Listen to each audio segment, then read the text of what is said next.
অসম চৰকাৰে যিখন মন্ত্ৰীসভাৰ গোট গঠন কৰি দিছিলে এই গোটখনে 25 নৱেম্বৰত নিজৰ প্ৰতিবেদন দাখিল কৰিব।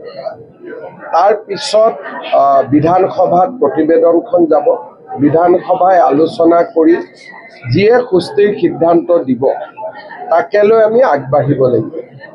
কংগ্ৰেছৰ দলত কংগ্ৰেছৰ দিনত বিধানসভাত এটা প্ৰস্তাৱ আছিল যে জনজাতিকৰণটো এনেকে কৰিব লাগিব যাতে বৰ্তমানৰ বড়ো, ৰাভা, মিচিং, সোণোৱাল কছাৰী তেওঁলোকৰ কোনো অসুবিধা হ'ব নালাগে। কিন্তু আমি পৰীক্ষা কৰি দেখিছোঁ যে কৰবাত নহয় কৰবাত সুবিধা অসুবিধা থাকিবই। সেইবাবে বিধানসভাৰ প্ৰস্তাৱটো হয়তো কিছু সংশোধনীৰ প্ৰয়োজন হ'ব।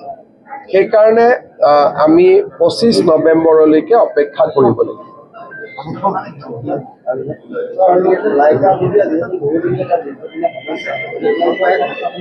তেওঁলোককতো আমি এতিয়া মাতি দেখুৱাইছোঁ ৰাইজক। আমি বগীবিলৰ কাষতো মাতি দেখুৱাইছোঁ, ডিব্ৰুগড় জিলাৰ উপায়ুক্তই মাতি দেখুৱাইছে, গতিকে আৰু তিনিচুকীয়া জিলাৰ উপায়ুক্তই মাতি দেখুৱাইছে। কিন্তু মনটো তেওঁলোকে বান্ধিব লাগিব যে আমি উঠি যাম বা আমি উঠি নাযাম। স্যার আৰু যেটো তিনিচুকীয়া যিখন কেবিনেট হৈছে ইয়াতে তিনিচুকীয়া ISBT ফ্লাইঅভাৰ এইখিনি কামৰ কাৰণে কিন্তু ISBTটো আগবঢ়া চব কেবিনেটত বহুতবিলাক যিখিনি সিদ্ধান্ত লৈছিল বহুত কাম হৈছে। দুই এটা কাম হওঁতে সময়ো লাগে কিন্তু গোটেইখিনি কামেই হৈ যায়। আপুনি কৈছিলে 26 হৈ যায় চবখিনি। আজি তিনিচুকীয়াতো ধৰক কিছুমান কামত এনেকুৱা হয় মাটিটো দিওঁতে দেৰি কৰে, স্থানীয় ৰাইজৰ আপত্তি থাকে, কিন্তু সমস্যা একো নাই, গোটেইবোৰ কাম হৈ আছে।